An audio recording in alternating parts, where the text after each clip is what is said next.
Olá pessoal, estamos aqui com mais um vídeo no canal. Meu nome é Felipe Bellini e a gente está aí com uma sequência de vídeos sobre tipos de avaliação. Porque a avaliação não é só prova, a avaliação é muito mais que prova, é compreender o aluno, entender o aluno, perceber o aluno, ouvir o aluno e constatar se esse aluno teve evolução em um processo educativo. Então, falando sobre observação, o que a gente tem que compreender? Observação.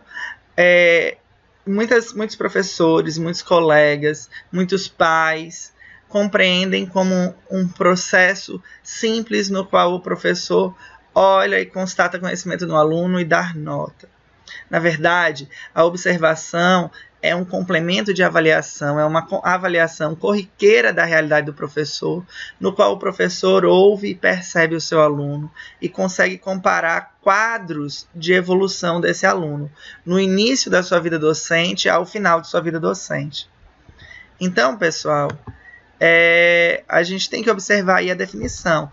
A definição de avaliação por observação é uma análise de desempenho desse aluno em fatos do cotidiano escolar ou em situações planejadas.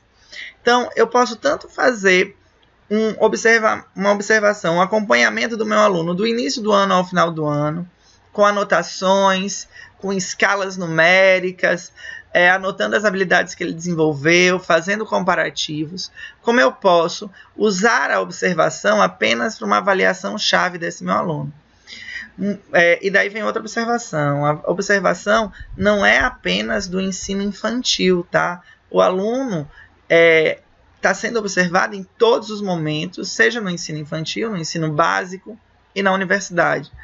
E daí a gente consegue compreender o que ele pode ou não fazer. Muitas vezes esse aluno se dá mal numa prova, mas você tem consciência que ele sabe aquele conteúdo e que ele consegue desenvolver o conteúdo.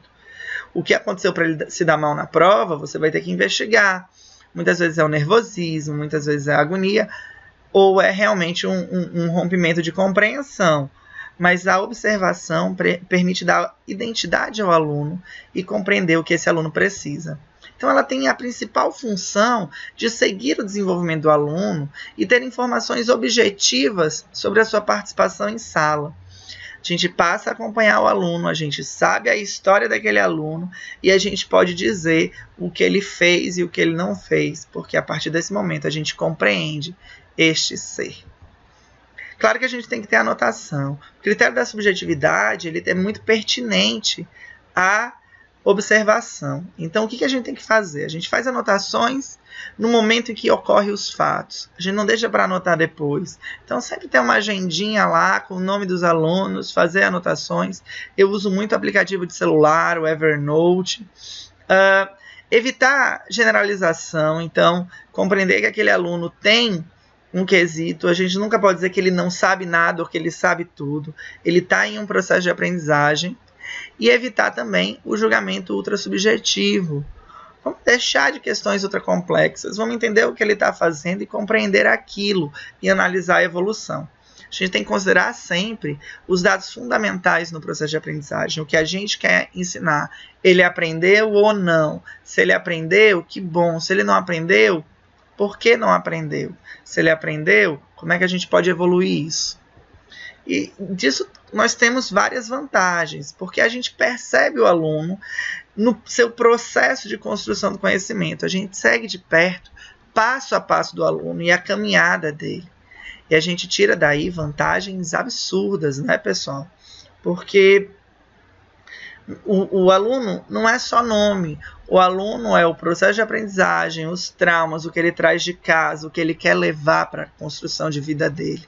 E tudo isso tem que fazer parte do que a gente está fazendo em sala de aula, desse movimento que se chama educação e compartilhar, desse movimento que se chama aprendizagem. A grande sacada de como fazer observação está no planejamento.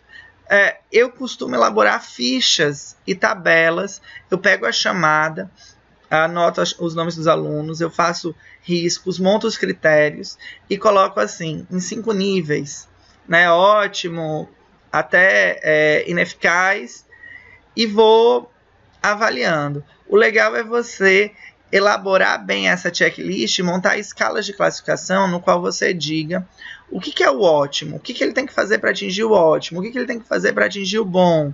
E a gente consegue fazer uma construção para compreensão global lá da turma e relação dos dados. É bacana a gente pôr em competências e habilidades, e assim a gente sabe o que a gente vai observar. E daí vai a parte da análise, né? Com esses dados em mãos, uma vez que a gente já ponderou, a gente já sabe como fazer, eu costumo criar um manual de como vai ser isso. Eu faço essas fichinhas dos alunos e crio um manual do que é bom e do que é ruim. Eu vou postar lá no Demonstra esse material para vocês poderem observar. Quando acaba, eu posso comparar as anotações. O que esse aluno tinha no início do ano e os dados recentes. Como é que foi a evolução desse aluno? Ele desenvolveu habilidade? Eu consigo perceber que ele já realiza esse processo com certa autonomia? Ou ele ainda precisa de acompanhamento? Se ele precisa de acompanhamento, outros alunos podem ajudar ele com isso. O legal da observação é isso. Eu passo a entender a dinâmica da sala e consigo aliados para ajudar ali na comunidade escolar. Os aliados são seus próprios discentes. Bom, como é que eu utilizo essas informações? Primeiramente, ele vai servir aí de lupa para entender esse processo de desenvolvimento do aluno. E é justamente nas intervenções que eu vou agir. Como eu conheço o meu aluno e eu dei identidade a esse aluno e eu conheço o processo de aprendizagem, eu consigo fazer intervenções caso a caso. E daí vem muito daquelas considerações. Poxa, mas eu tenho 50 alunos em sala. O trabalho de observação, ele é uma constância. Então, se você faz isso, você não vai olhar para todos os alunos ao mesmo tempo. Você vai fazendo observações e análises no decorrer do bimestre. Quando chega no fim do bimestre, você acabou passando e compreendendo todos os teus alunos. No final do ano, você passa por quatro espécies de avaliação por observação e você tem um conhecimento real. Fora que você tem um registro escrito lá do que você fez, então você consegue fazer essas comparações. O desafio das observações está em ser justo, em ser objetivo e principalmente em ser organizado. Se você não consegue manter uma organização, você não consegue fazer a avaliação por observação. Bom, pessoal, é isso. Por favor, compartilhem o vídeo, se inscrevam no canal. Até a próxima. Valeu!